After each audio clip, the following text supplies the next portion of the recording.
Okay, we're beginning. Welcome to our podcast today. This is I'm Joe Arlinghaus. We've got Dr. Bill Doyle here with me. For those who don't know Dr. Doyle's resume, let me give it to you real quickly. He taught for 30 years at the University of Dallas, taught economics. He has a PhD from the University of Tennessee and did his undergraduate work in Colorado at Colorado State University. He lives in the Dallas area where he's lived for a long time, and he helps run the Caesar Rodney Election Research Institute, which is a research arm that Valor America spun off in 2021. One of the few entities working in the area of election fraud, election manipulation research, really studying the methods of the left in the world of election reform, the way they've tried to change and successfully have changed procedures over the last 30 years. Bill is widely published these last few years on these matters. I like to pretend we're the greatest and most wonderful organization, the Caesar Rodney Election Research Institute, just gigantic, powerful force in the study of elections. Truth is, there's not very many people doing that work. So we hope to be bigger and bigger and better, but we really want to see more broadly research going on. But today we're going to talk a little bit about the 2024 election and things we see going on and answer your questions. Bill is probably most notable for his writing about the way Mark Zuckerberg's family foundation funded the Center for Tech and Civic Life in 2020 in a way that injected over $300 million into some of the biggest battleground election offices in the country. And Bill's study of this has shown how this moved votes towards the Democrats and particularly Joe Biden, and helped him win that 2020 election. We've done a lot more study beyond that, but Bill is probably the leading expert in the country on that issue of private election funding, something that has been widely banned since then, although it still goes on to some extent. Anyway, Bill, welcome. Thanks for being here today. Thanks for having me, Joe. I think when you and I talked earlier today, Bill, you talked a little bit about it. You wanted to maybe begin by discussing the registration advantages you've been noticing that Republicans have. I should just inject before you say something about that, for the sake of our very partisan viewers and my very partisan self. Though Bill is certainly a conservative, and I don't think he has any reason to hide that. The nature of his work is to be a nonpartisan. He's not an electioneering guy, so he's not working for Donald Trump today, no matter who he intends to vote for. Bill's great value is he's a smart man who has a really good analysis, even though we're analyzing the left from a conservative perspective. It's important that we are trying to avoid letting our prejudices. He's trying to be, especially trying. I like my prejudices. More prejudices for me, fewer for Bill. So try and keep them from blinding us to things. We want to be able to see clearly, the what is. So enough said. Bill, talk about this registration advantage that you were noticing. Yeah, well, everybody's paying very close attention to the polls during the last month or so, but problem with the polls is they're very, very close. All of them are within the margin of error, and they tend to seesaw back and forth. And there are a couple polls that are what I call push polls that are meant to either suppress Republican turnout or boost Democratic turnout. I don't think they're serious polls, but they're included in the polling averages. And as a result, to make a long story short, when you look at the Real Clear Politics average, for example, it shows a dead heat nationwide or seesawing back and forth in important swing states like Pennsylvania and Arizona. So some people are trying to get a better feel for, is there anything that we can say about what's really going on in these states, because the polls aren't telling us anything, have started looking at trends in voter registration. And there's some really interesting numbers coming out of Pennsylvania and Arizona, for example, that show that not only have Republicans overtaken Democrats in terms of voter registration, just only very recently for the first time, I think, or maybe that's the second time in 40 years. I think 2004 was another year, somewhat recently, where Republicans finally gained a small edge in Pennsylvania. But right now, not only has the numbers have the numbers for Republicans been trending upward fairly dramatically, but now again, Republicans actually have a voter registration advantage in Pennsylvania, which, unlike the polls, I think points to something very positive for Donald Trump and Republicans in Pennsylvania. And Pennsylvania obviously is an extremely important state, especially for Democrats. I think Kamala Harris has to win Pennsylvania. She literally has to win Pennsylvania in order to get to 270 electoral votes. If the other states that were won by Trump and won by Biden in 2020 fall down the way that they did. But on the other hand, if Trump wins North Carolina, Georgia, and Arizona, he only has to win one of Pennsylvania, Michigan, or Wisconsin to get to 270 electoral votes. So Pennsylvania is a big deal for them. So it's a big deal for us too, or I should say for you, Joe. Yes, And it can be awesome. and it's from that perspective, it's looking good in Pennsylvania. And Arizona, the registration advantage is really solidly in favor of Republicans right now. I think it's about 100,000 votes or 100,000 voters last time I looked. So when you look at the voter registration numbers, even though the polls aren't giving us a clear picture of who's in the lead, I think some of the voter registration numbers are giving us a good picture, not only of who's in the lead, but where the momentum is. Kamala Harris has a lot of inorganic, astroturfed momentum that's being created by the mainstream media. But on the ground, it looks like a different story. And I guess we'll have to see how that plays out in 6 weeks. But it's looking fairly promising, especially when you look at what was going on in 2016 and 2020 with Republican and Democrat registration numbers. Yeah, I will let me highlight back to your beginning point there about the polls. Let me kind of reemphasize what you just said. Um, People will say to me all the time, which polls do you trust, or who's got it right, or do they have it right about a particular poll? And the answer is, though there are certainly some polls that are more likely to be um, more partisan because of who pays for he who pays the piper calls the tune, right? So if you're working for Democratic campaigns, well, there's a higher likelihood that the poll is a little bit less reliable. But the trouble with polling is that it just isn't precise. And in this world, I mean, this we've already had a lot of close elections, but this election is as close as can be on the presidential level. And I think it's very hard to say, you know, which polls will end up being right, because nobody has a better methodology. They're not doing anything different.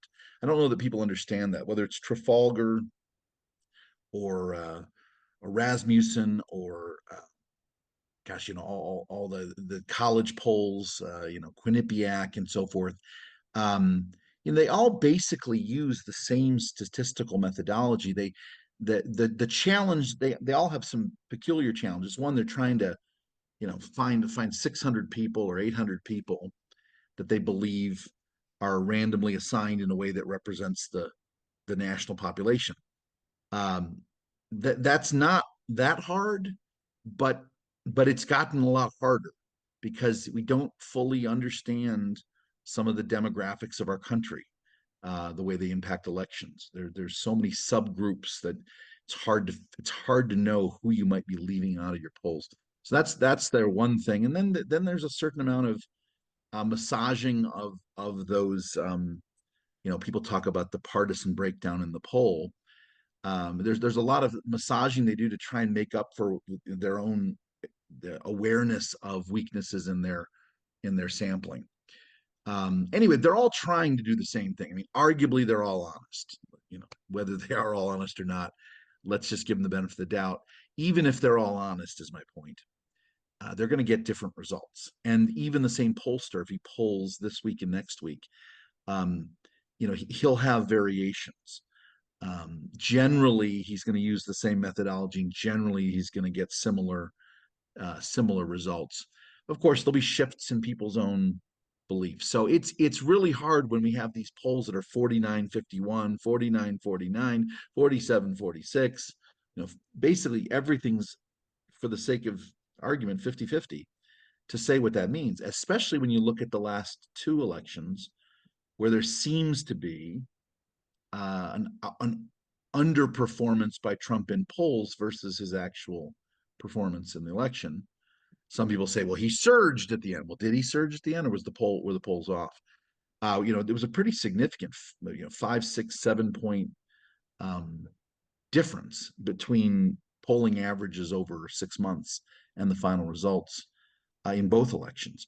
Even in 2020, where Trump, loses, the polls showed him losing by much, much, much more. I mean, Bill, we talked about this a couple weeks ago, that famous last poll in Wisconsin. What was it? Was it 15 points, 12 points? It was a Quinnipiac poll, and I believe it had Joe Biden up by 13 points right on the week before the election. And yeah, that state was decided by about a little over 20,000 votes. yeah. People could say, well, what did they do wrong? I don't know that anyone knows. Pollsters will throw out. They'll say a poll's an outlier because the number doesn't match anybody else. But why is it an outlier? They don't know. The polling methods are basically the same. Each pollster's trying to more accurately determine the population. But another big issue, and I'll just mention this, and we'll get back to what we were talking about, is likely voters. Well, who's going to vote? Now, how do the pollsters figure out likely voters? They have the simplest possible way. They say, are you a likely voter? How likely are you to vote? And if you say, I'm very likely to vote, they say, well, aha, you must be. Why would you say you're likely to vote if you're not likely to vote? And if you say, I'm very unlikely to vote, well, they trust you as well. But the truth is, we're not all that good at predicting these things. And there's all sorts of people that might be likely to vote and might not be. They're not even sure themselves. Maybe they intend to vote and they'll forget. And the bigger problem is that there are subgroups, like I said, that they don't fully understand. Like there's a great effort among pollsters to figure out the Trump base. Who are the Trump voters? And any honest pollster will tell you they really have not figured it out fully. They have elements of understanding, but there's a tremendous concern among the pollsters that there's some piece of his base that they don't poll, and that's why they think they might have been off so much the last two elections. But I think that voter registration advantage you're talking about, Bill, it's an important thing to see, and I think it should give some hope. I'm going to throw a little cold water on it, as I did with you earlier, by saying the thing we always have to remember is that it used to be that elections were organic, that enthusiastic voters voted and unenthusiastic voters didn't vote, right? They just, I think my guy's going to lose, or I don't like my guy very much, and I don't even bother to go to the polls on election day. That's the old way of things happening. And we would have big shifts. We would have what wave elections they talk about. Well, we haven't really had wave elections for a few years now. This idea of, Obama wins in 2008 by a fairly commanding number over McCain. And a year later, in the Virginia governor's race, the Republican flips the script by 20 points because Democrats were demoralized. The Obama administration wasn't doing a great job. There was the whole Tea Party momentum was building in the country, and so Republicans turned out to vote and Democrats didn't. The Democrats probably mostly. I mean, I think. Tell me, Bill, what do you think that is that causes? I mean, why are the Democrat turnouts not fluctuating as much? Is it the mail-in balloting? Yeah, I think it's in large part the mail-in voting thing. 2020 was the first mail-in voting election in this country's history, where a lot of states, especially the key swing states, just greatly liberalized their mail-in voting rules. And a lot of people voted by mail. It's in Pennsylvania and Wisconsin, it was about 50%. 50% of people voted by mail. And those mail-in voters are disproportionately Democrats. On a nationwide level, the last major analysis they did of mail-in voting by the Census Bureau showed that 66% of mail-in voters were Democrats. So that means 2/3 of all the mail-in ballots out there are submitted by Democrats. And in the swing states, I remember when I was looking at Wisconsin, in Dane County, which is the big Democratic stronghold in Wisconsin, it was over 70%, close to 75% of Democrats voted by mail.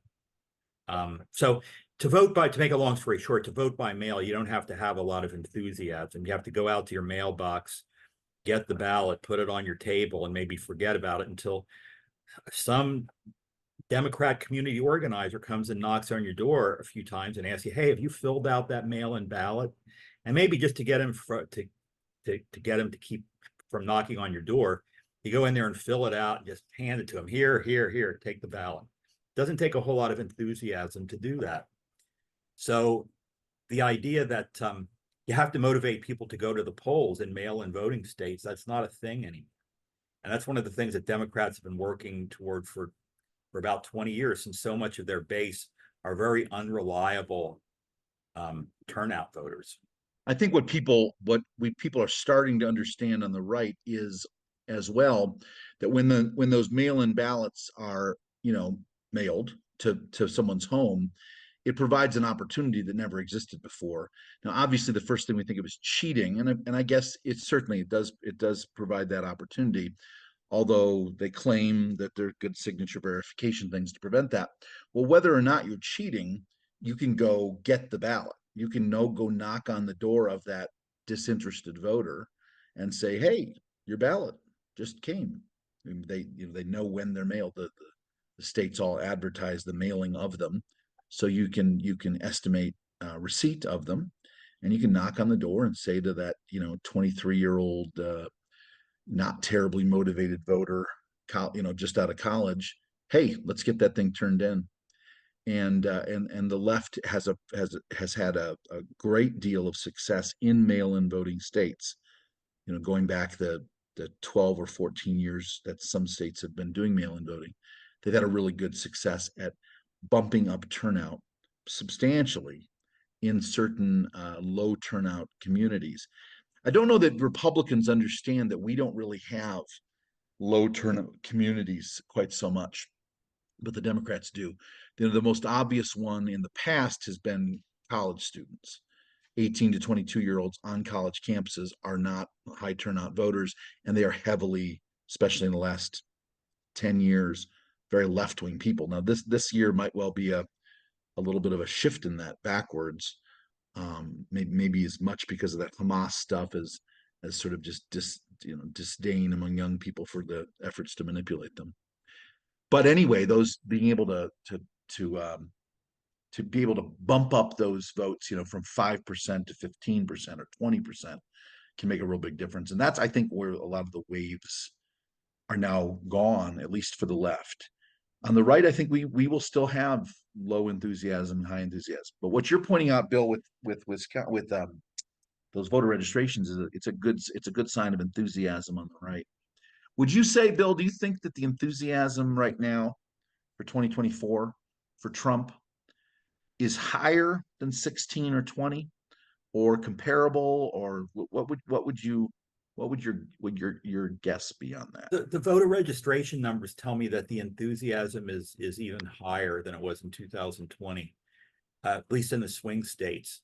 The attendance at his rallies, it's absolutely phenomenal. I don't know if anybody saw, I know this is just an anecdote, but I don't know if anybody saw the Arizona rally where Trump announced that that RFK was dropping out of the race and he was supporting Trump, and he introduced him on the stage. And I've been to some pretty thrilling Denver Broncos football games back at Mile High Stadium where where the noise was absolutely amazing.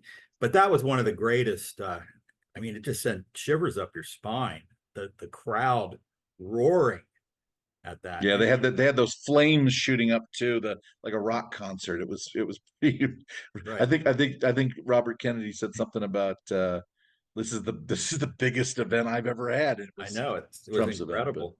On the other yeah, hand, I think it's kind of a myth that all of the people who go to Kamala Harris events are being bussed in and are members of of teachers course. unions. I think there's definitely some organic support there, and there's no doubt that Democratic voters are more motivated and more optimistic than they were in May of this year, looking at Joe Biden doddering around and not being able to speak coherently, and it looked like it looked like it was going to be a disaster for Democrats if Joe Biden stayed in the race, but he Yeah, didn't. it's very very hard to judge this, but in my perception was just what you just said, that very low enthusiasm for Biden. Everybody's ready to slit their wrists.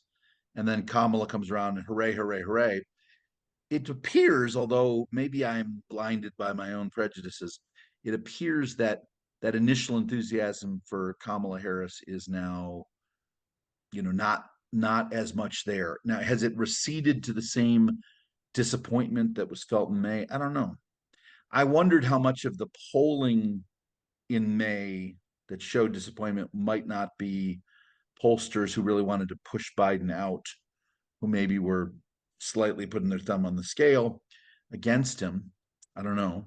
That's the kind of thing that's conspiratorial and probably maybe not the case, but I did wonder that.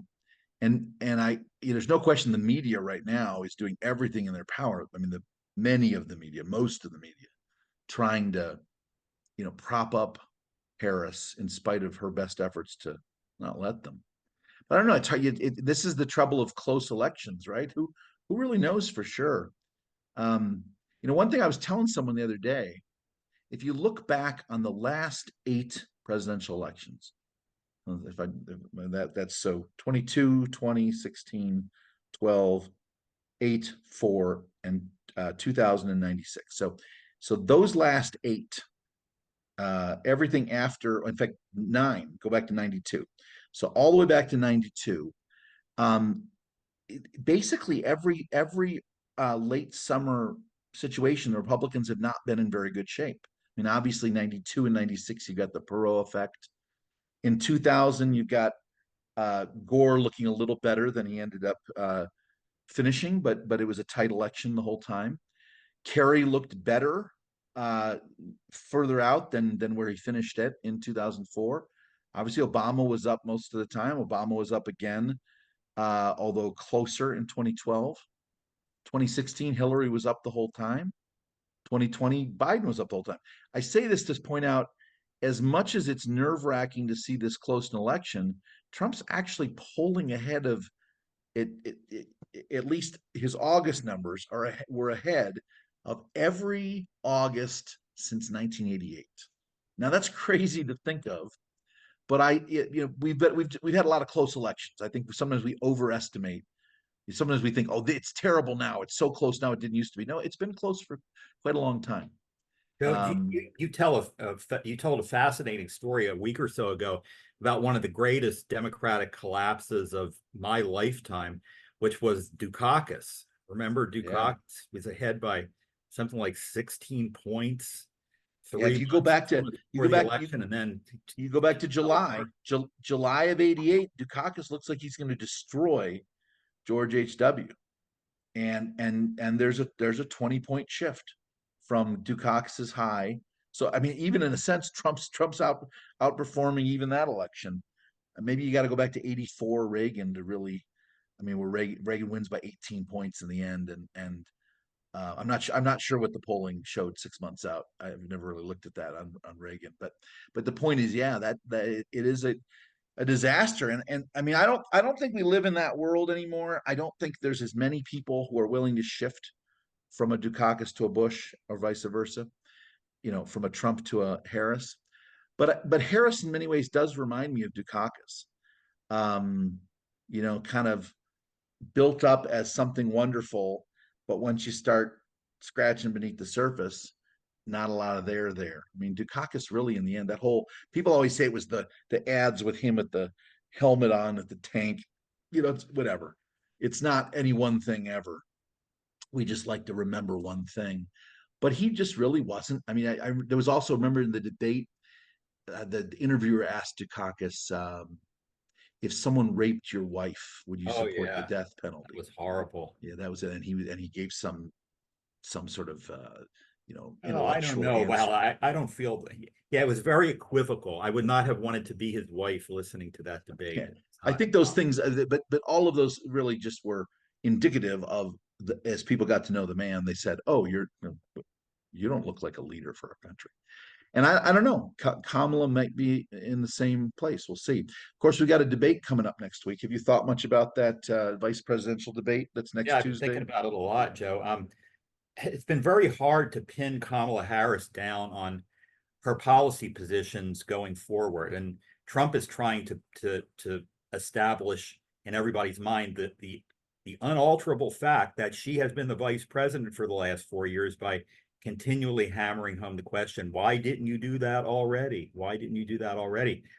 But remember, Kamala Harris chose Tim Walz as her running mate. And that means that Tim Walz must embody a set of ideas for policy that mirror hers. So if I think if JD Vance can go into that debate and cause Tim Walz's positions to come out and stick to just emphasizing those and saying, those are your positions, those are also Kamala Harris's positions. Do you disavow that, Tim Walz? In other words, do you think that do you disavow Kamala Harris's waffling when it comes to gender affirming surgery for transgender people? I mean, go after the controversial things and make Tim Walz own his policy positions and come as close as he possibly can to saying these are Kamala Harris's positions too, or else saying we disagree on these things. In any case, she's going to have to come out and say something after that debate. I think if JD Vance goes into it with kind of skill, I think he has. He's a great rhetorician. He has shown a lot of skill the last month and a half, 2 months with hard interviews, managing them well. Not only witty comebacks now and then, but really good ability to hold his line against a withering fire from questioners. So I mean, obviously, we should expect it's the new normal that debate moderators have sort of decided who needs to be beat up and who needs to be left alone. I think he's up for that task. I think Walz has also shown he really enjoys attacking. So I think JD's going to get it strongly. But it'd be fascinating to see. I think it's unlikely that he's going to fall on the floor in a ball and crying, and nor will Walz. But it is. They do really have a problem that this whole idea that they thought they could just have a cheerleading campaign, the politics of joy, woohoo, and that would be enough. It is enough, obviously, for some people. Um, I mean, I wonder sometimes, am I one of those people that if Donald Trump shot someone in the middle of what was it, Fifth Avenue? Is that the street he said Yeah. that I would still vote for him? I chuckle at the idea, but anyway, I mean, there are people who are deeply committed to their side, and so Walz and the politics of joy maybe are enough for a lot of people, but is it enough to get you 50% of the country? Well, I don't. if she would have picked Josh Shapiro of Pennsylvania, for example, it would be a lot tougher to make the case that she is a radical leftist from California and she's never changed her stripes. But Tim Walz is one of the most. I don't care about his shtick of pickup truck driving man with a hunting rifle and a gun rack in the back. He's a hardcore leftist. As a matter of fact, I'll go so far as to say, if you look on his bookshelf, he's a communist. He's probably got works by Vladimir Ilyich Lenin back there, and Well, there's some story about him Mao's little asking red for book. yeah, he wanted to give copies of Mao's Little Red Book to his students back in Right. Minnesota. Yeah, and I had a teacher in high school who was a communist. In fact, she taught a class to me called communism.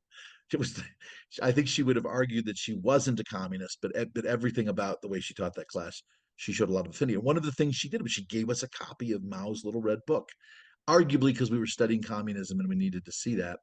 But I remember at the time thinking at my little suburban public high school outside of Detroit that she was on the leading edge of the radicals among my teachers. And that looks like that's the kind of person that he's been, but in a much more rural, conservative part of the Upper Midwest. Bill, first of all, anybody who has a question, feel free to type it in the text, and we will let you ask it. And I would encourage people that if there's any questions you have about cheating and so forth, please ask Bill his opinions. And on that note, Bill, let me ask you this. So, there's obviously a lot of fear among conservative people, Republicans generally, especially the more conservative grassroots who feels ignored by the Republican establishment. There's a fear that the left can, well, some people would say they can steal any election. Two, they would say that they really believe there's stuff going on right now, and they some of them might go so far as to say that they really think doesn't matter what we do. Um, we're going to lose because the left is going to steal it. How would you respond to that concern? I think that the people who are most influential in spreading that story are people who are being paid by the other side to destroy morale on the Republican side and to depress turnout. I mean, if you don't think it's going to make any difference if you vote because the fix is in and the other side's going to win no matter what, why bother to go to the polls? Why not go on vacation or something like that? But Look, wouldn't here's you the way. agree? But wouldn't you agree there has been some kind of manipulation of turnouts at least? I mean, I think that's the argument you've made in a lot of your writing. Oh So yeah.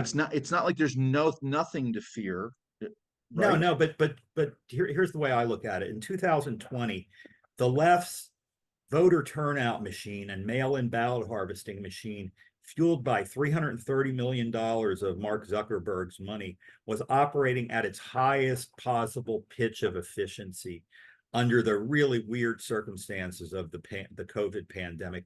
And still, Democrats just barely managed to eke out a win by 20,000 votes in Wisconsin, 12,000 votes in Arizona, 11,000 votes in Georgia. And that was when it was operating at the highest pitch of efficiency. It's not operating at that pitch of efficiency anymore. Minority voters are realigning to some extent anyway, which is going to make their ballot harvesting game a lot more difficult. Some of the residual infrastructure that was created by that money is going to still be there, and it's going to be a problem. But there's not going to be any walking around money this time like there was before. So I'm optimistic that that turnout machine, as it existed in 2020, is not going to be operating at near that level of efficiency this time. And whatever slack exists in their turnout machine to kind of inflate votes at the last minute in order to counter Republican surge is a lot less elastic than it was in 2020. I hope I don't sound like a starry-eyed optimist, but looking what happened in 2020, I can't help but be optimistic this time. I tell people that if you really want, this is kind of hard to do, but if you really want to understand um, the left and what might be about to happen, you should look at the level of confidence or fear among their consultants, among their smart people. And there was a lot of evidence in the summer of 2020 of confidence.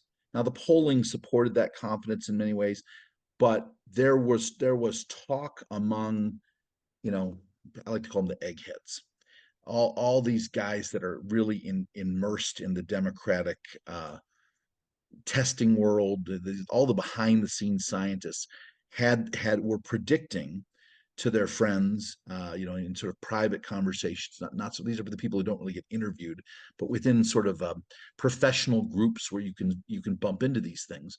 They were predicting not just a win, but a landslide. And there's been not only very little of that in this cycle. I would say it was so bad a year ago that a lot of these people were just just foregone conclusion. Biden can't win, and their reasons had very little to do with his age, very little to do with his the stumbling and the word stumbling. but maybe his age in a different way. They just thought he just doesn't have the charm and charisma, and his policies are not popular, and he doesn't get it. And you would have thought that would have all surged back, and now it's certainly surged among the people who want to be heard, right? The people who want to be heard, the people who are on TV, the consultants who are, performing for the media. Yeah, they definitely showed it. But there still looks to be, from my limited ability to look at this, um, not that much confidence among the scientists. In fact, you see them searching for, how can we better understand the Trump voter, as if they're thinking about the next election. There's a lot of talk of that, so that gives me a little confidence there that they don't have some secret thing. The other thing I always say is, we always worry about the October surprise, right? Well, one of the great things about Trump is they've already had a January, February, March, April, May, June, July, and August surprise, like of every year. Like he's been accused of everything but murdering someone.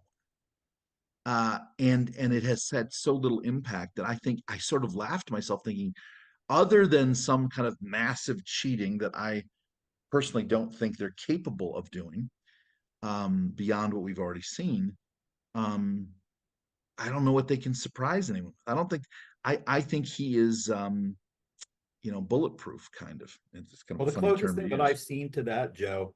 Well, first of all, let me back up a second. I don't know if our listeners remember, but in 2020, the literal October surprise was broken by Miranda Devine at the New York Post. It's a Hunter Biden laptop story, and we all know that about the kind of election interference that the left Democrats did in connection with that one. That infamous letter signed by 51 former intelligence officials who knew darn well that it was legitimate and nevertheless went on the record saying that it had all the classic hallmarks of a Russian disinformation effort. Well, to No, get they back at built. the By the way, the quote was not hallmarks. That's what they should have said. They used the word earmarks. They oh, okay, they earmarks. I'm weirdly they sorry. weirdly miss they rushed the letter so well they used the wrong word. But go Yeah, ahead. right. Yes. Well, at any rate, I think Miranda Devine, in order to get back at them, has come out just this week with another October surprise. The problem is it's directed at Joe Biden, and Joe Biden dropped out of the race. It's a great book called The Big Guy, which is it's the definitive account so far of I'm going to go out there on a limb and call it the Joe Biden crime family. But if you want to see the kind of bombshell that this would have been if Joe Biden was still in the race, pick up a copy of the book. It's available at Amazon. But to get back to your point, Joe, there's one thing that does have some of the hallmarks or earmarks of an October surprise, and it could really gum up the works potentially, and that's that Mark Robinson scandal in North Carolina. If North Carolina goes Democrat, then I have to redo all my calculations because that doesn't enter into it. I have North Carolina as being pretty safely red. If that depresses Republican turnout, then we're in a very different world than we are today. What do Yeah, you that's a think? good point. That's a really I've been thinking a little bit about that off and on. It's a good point. I think the one thing on that that I would offer is maybe some slight salve on the wound is, there've been so many accusations against Trump that I think generally salacious accusations get you less far these days. Not that we should be unconcerned about people's moral living and so forth, but I don't think you can accuse people of much these days and have everyone go, aha. It's kind of it's gotten to be the easiest attack is to say somebody's got some dirty thing in his past. But yeah, it could have an impact. It could be. Yeah, there's no question that there's a strong effort there to have that. I heard him on Um, Sebastian Gorka this week, Joe. On it was on I guess it was on was it Wednesday? Yeah, it was on Wednesday. He was on Sebastian Gorka's show, and Sebastian Gorka was being a very objective interviewer, asking him just we've heard the accusations. What do you have to say, Mark Robinson? And he just got up there and categorically denied everything, which is really kind of unusual for somebody in a position like that. If they're in the wrong, they'll usually say, I want to apologize, but let's move forward or something like that. But he just said, no, it's just not true. I don't know if it's not true. I'm just telling you what he said. Yeah, So who the can jury, tell? the jury is still out. I mean, Yeah, well, in any case, even if that impacts, it impacts in North Carolina, right. and I don't think it impacts beyond at all. But we'll see. It's one of those things. Um, uh, Bill, why don't you? Uh, I'm, I, I'm sorry. So we have. I'm sorry. I'm reading the comments here, and I don't know who this comment's from, so I can't unmute him. It just says Zoom user. Uh, we'll go to Phil second, but our can our Zoom user unmute himself? Is that a phone caller? I think that's a phone call. You wrote, what races do you feel we have the best chance to capture? Is that It's Phil Mason right here. I'm driving, so I don't know oh why great. it's showing up like that. But Good to hear your anyway, voice still. likewise, sir. Likewise.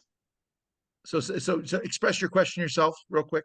I just feel, what races do you think we have the best chances of actually of capturing that maybe, the conservative ideally candidate is slightly behind?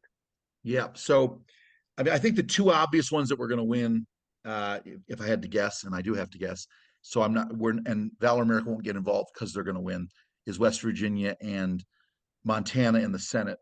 I think the Democrats are going to lose those two seats. So where we come in is who's behind, who can't win but is close. I mean, can't win on their own. I think the race that is most likely to go to the Republicans, but it's neck and neck, and the Republican is behind is Ohio, is Bernie Moreno for Senate in Ohio. I'm going to leave out all the U.S. House races. Boy, do I wish we had $20 million more so we could be involved in a lot of House races because there's so many. There's so many that the Republicans are going to lose by a just a hair in the House, and really there's things that could be done there, but too bad for us. But the Senate, so that first seat is Ohio, Bernie Moreno. He's running against a very strong Sherrod Brown. Sherrod Brown is a weird guy who somehow, in a state that has gone Republican again and again, has been able to persuade the sort of old working class. Uh, they're Republicans now. They're not really Democrats anymore. But he's be able to keep convince them he's not a tool of the National Party. So so that's one. And then the second one I would say is the second one I would say is the second closest would be Michigan.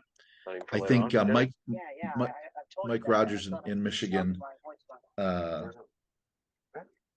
Oops. Did I mute myself there? No, I did not. In Michigan. Good. Yeah, user, please just lower your No, volume down on your end so it doesn't feed back into the live feed, please. thanks, Jason. Yeah, so Michigan, Mike Rogers in Michigan is running against Alyssa Slotkin for the Senate.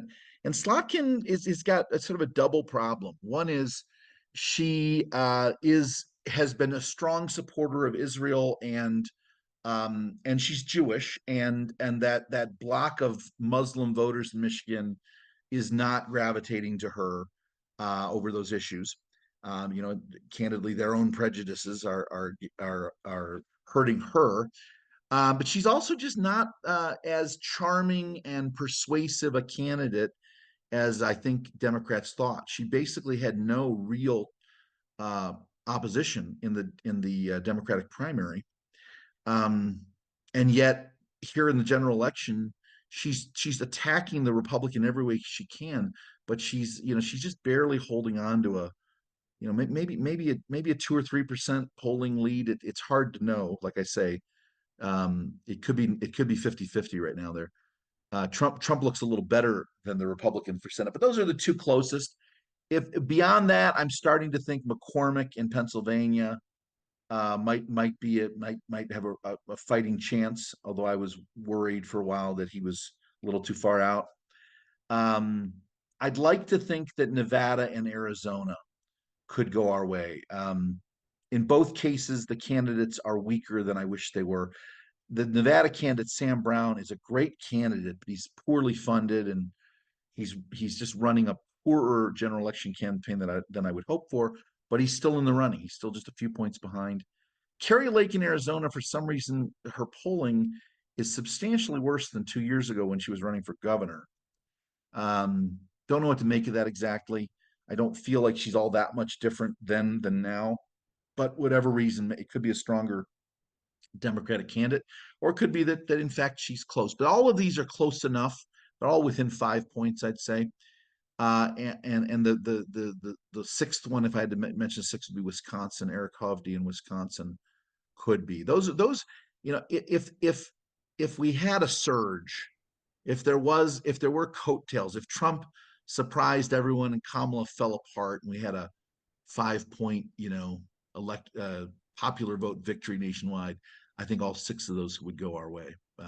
Valor America is going to pump what we can into those places and see if they're close enough that we can tip the balance. So, thanks for that question, Philip Mason, our good friend from Houston. Phil Caparso, unmute yourself and ask us your strategy question.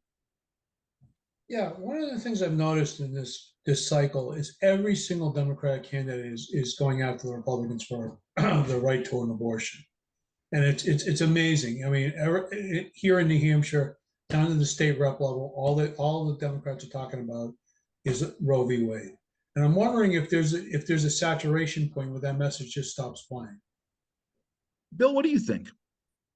Well, I think the point where it stops playing, there are 2 points where it stops playing. For me, the most obvious one would be that, and the easiest to understand would be that as soon as people start figuring out that, look, there's a trade-off here. I want to tell Democratic voters, okay, you can have unlimited access to abortion, but it's going to cost you unlimited immigration, extremely high energy prices, ongoing inflation, and so on and so forth. Are you willing to put up with all those things to have the right to unlimited access to abortion?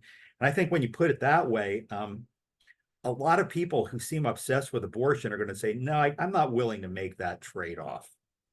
But we'll have to see. But the other point is that nobody is talking about a nationwide abortion ban. It's a matter for the states. It should have no effect whatsoever on the presidential race, because the president, whether it's Trump or Kamala Harris, will have no impact on a person's ability to get an abortion in the state in which they live. I don't understand how it's playing so hard as it is, Joe. You're more involved in the pro-life movement than I am. To me, it's difficult to understand. What do you think? Well, I think that the blood has been in the water for a few years now. I mean, ever since Dobbs, that's 2 years, right? 2.5 years, I guess, since Dobbs, the Dobbs decision that overturned Roe versus Wade. There have been a number of local votes, state votes that pro-lifers have gotten destroyed in. And there's no nice way of saying that. We've gotten destroyed, and I am a loyal, dedicated pro-lifer, and it's a significant amount of the ads we're running this year will actually be on the life issue, because there is still the extremism of Democrats on that issue is still a winning issue in some places, in some situations. But the point is, Republicans were not ready for Dobbs. We have not done the pro-life movement was so poorly funded for so long that it did a real good job of lobbying for legislation in states where there were majorities already elected of pro-life Republican legislators. So the pro-life organizations didn't have to do a lot of lobbying. They just had to kind of say, here's a good legislative idea, which you guys probably want to pass anyway. Please pass it. And we got a lot of state legislation passed with very poorly funded efforts on the right. Of course, we failed again and again in states that didn't have strongly pro-life legislatures. I mean, the truth is the pro-life movement didn't really build those legislatures. They just sort of happened on their own, organically. There were very few state affiliates of National Right to Life and very few national organizations spending any money on electing anyone. Really, there's only 2 national organizations that have ever had any influence. National Right to Life, which has really not been influential for 20 years and really was never that influential. Influential with pro-life people, but not in turning the needle, getting bigger majorities or changing opinion and the culture. And the second one is the Susan B. Anthony list. Friends of mine to this day, I really like SBA list, but the SBA list is, spending, they used to spend a couple $1 million a year. They got it up into the tens, and I think maybe 20 million is their high watermark. There's nobody else. And in the pro-abortion world, there's hundreds of millions being spent. The Democratic Party runs really effective pro-abortion ads in these last several elections, and they clobber us because of it. So that blood in the water, and when people are convinced that it's a winning issue, well, they're going to run on it. And that's what Phil's seeing is, state legislators across the country, even in very seemingly pro-life states like Mississippi, are running pro-abortion ads to say, do you trust those crazy pro-life fanatics to ban abortion? Don't you want that freedom? Now, so how's that going to change? It's not going to change in this election, Phil. But the best way for it to change is for the truth that people are very uncomfortable with abortion, and the truth that people are especially uncomfortable with abortion beyond the earliest stages. Republicans who more confidently fought this fight and stood firm both for their principles and, pushing back, fighting back against the other side, calling us extremists, pointing out their extremism. When you fight, when the fighting is more mutual, where there's an even fight, both sides are hitting hard, that tends to diffuse the effectiveness of the issue and thus diffuse the usage of it. A great example of that is the debate between Trump and Harris. She gave a very aggressive and effective pro-choice message against Trump, and I thought, oh no, Donald Trump is going to say something dumb that'll just feed her fire. Nope, he was at his best in that moment, and he pushed back and said, well, a lot of people believe they're the extremists who want abortion up to the moment of birth. And he quoted that Governor Northam from Virginia a few years back, who talked about the possibility of pulling the plug on a baby who's been born alive after an abortion, not letting that baby die. And in fact, in many states, the existing law is that you can let such a baby die, despite what the moderators tried to say in the debate.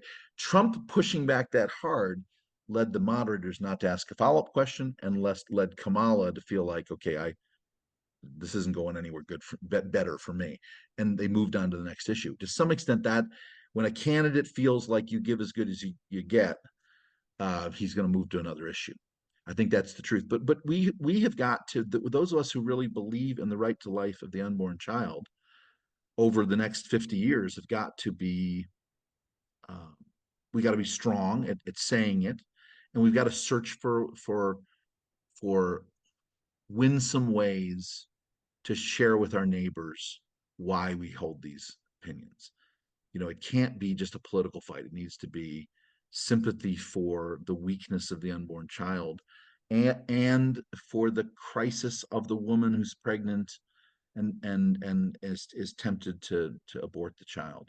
Joe, one more thing. I hate to interrupt, but this is really important to me, and it just popped into my head. Now is a good opportunity to push back on the extremism of Kamala Harris and the Democrats on this issue. She just went on the record this week saying that she would support the repeal of the filibuster in the Senate solely to pass a national version of Roe versus Wade. And even Joe Manchin disavowed that. This would be an unmitigated disaster. Kristen Sinema said the exact same thing. Now, if you're willing to blow up an entire branch of government in order to encode something like that into the law, wow, that's an extremist position. That's a real extremist position. I guess the last thing I'll say to Phil's question is, I don't think this is going to be the winning issue of this election. I do think in localized places, especially against Republicans who stumble over their words and appear to be spineless, I think it hurts you. I think it's hard for Republicans to understand that Trump's best quality is stuff that people criticize him for. It's his aggressiveness. It's his fighting, and refusing to back down. It's like our scientists have said many times. If you poll people, do you like negative campaigning? Everyone will say, I hate negative campaigning. And I will not vote for someone who does negative ads, except that's not true. People tell you that, but the reality is that their actions are different. People want they as much as they say they don't want to know the response, they do want the response. They do want to know why the other guy stinks, And this is the thing on abortion, that nobody's comfortable with it. I mean, maybe there's some wacko, crazy pro-choice activist who loves abortion. I mean, I've heard weird things here and there, but most people, they even if they want it legal, they're horrified by it. They'd rather not talk about it at all. Um, and I think Republicans do not lose ground for saying, I believe at my core that an unborn baby should be protected. I don't think that hurts you. I don't think it does. And I don't say that just on a hunch. We've done enough testing to show that when you combine that with pointing out that the other side wants no restrictions whatsoever on abortion, that you're on the winning side of that. Now it is a political issue that is not at the federal level anymore, and it does bother me to listen to Kamala Harris pretend that there will be some ban on abortion or new Roe versus Wade legislation at the federal level. No, there won't. None of that's going to happen. There are not 60 votes for either side in this. There are not, and there will not be. Donald Trump will sign no such legislation, nor will Kamala Harris. If she undid the filibuster, that would be her pathway. But I don't think they would have. I don't think they would take the majority in the House to where they could get that done.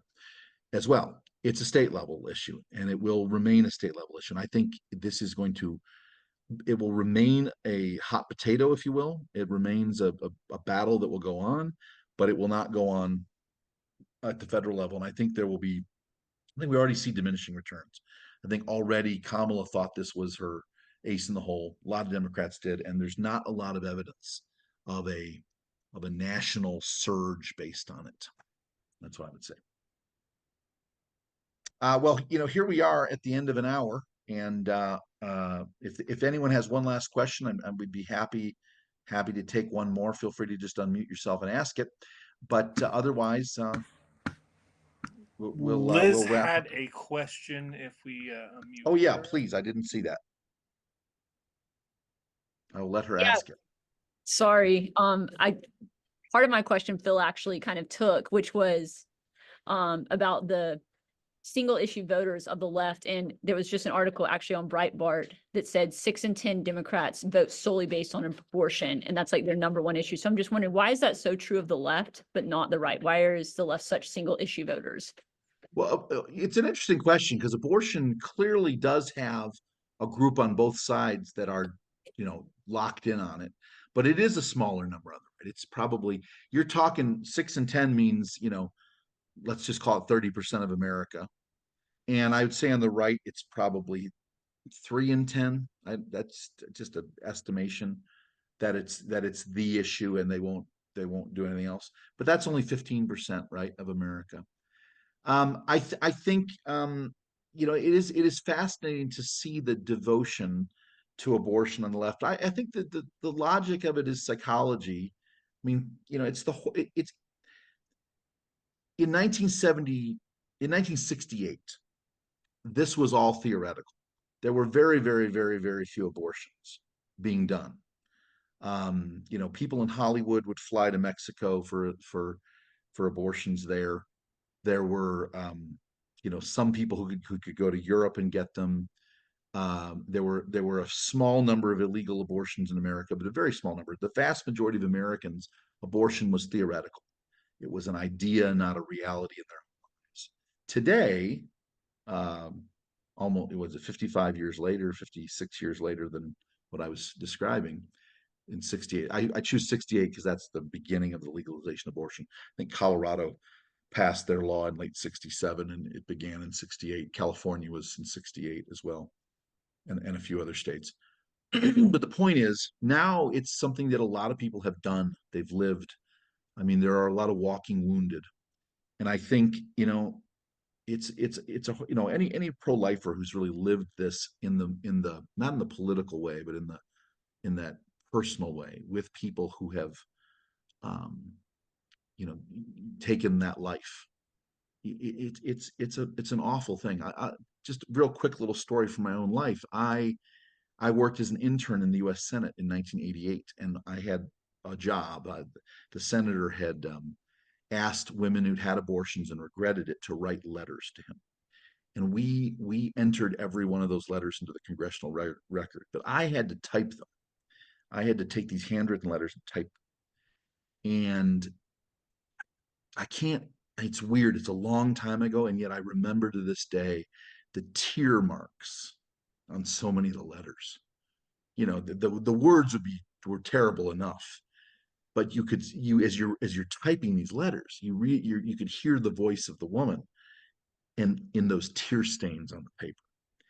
And you know, the women who said, you know, I was pregnant, my boyfriend, my dad, my brother, my minister, my priest, whoever it was, took me to get the abortion, and you know, I was sterilized, and I can never have children again. And I remember a letter saying, I killed the only baby I could ever have.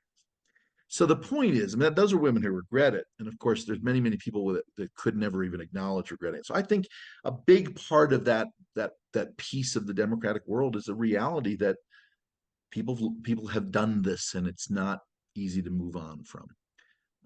That's a gigantic obstacle to this issue in society. I think that's probably the biggest part of it. Of course, there's also just a giant amount of proselytism among women, among young women about, you know, this is your most important right. You must stand up for it. You're not really a woman. I mean, people act as if 100% of women are pro-abortion. I always think it's so disgraceful the way they leave out those many, many, many women who are horrified by abortion. And what, are they not women? Do they not count? I think there's tremendous pressure. I mean, Liz, you know, this is your world more than mine. It's not at all my world. I'm not a woman, right? But you know that how much that pressure is there. Maybe as a young Christian woman, you had less of it, but you know, you live in this world still. And I think that's probably the biggest obstacle. And yet, even within that, people might have a hard time admitting that they regret it, or that they to abandon their choice they made. But I don't think that many of those people are comfortable. There's a lot of them that, you know, whether they could say it out loud or not, wish they'd, you know, made a different choice. And some of them are, you know, looking for a way to at least limit the impact on the next generation by, you know, maybe we can at least ban third trimester abortions, right? I think if Republicans could really start working on incremental fight back, you know, Trump gives the rhetoric pretty well when he talks about everyone hates late-term abortion. Anyway, I appreciate everyone's involvement today. Thank you for being a part of the podcast. We'll be here again next week, and the next 4 up to the election, and we're glad to have your support. I hope people who are looking for one more thing to do in this election might consider financial support to Valor America. We have a lot happening the next several weeks, and there's no chance we will raise every dollar we need to raise. So if you're wondering if we need one more gift, the answer is yes. We'd be grateful for it. Thank you for your support, and have a good day. Thanks, Doyle, for being here. Thank you, Joe.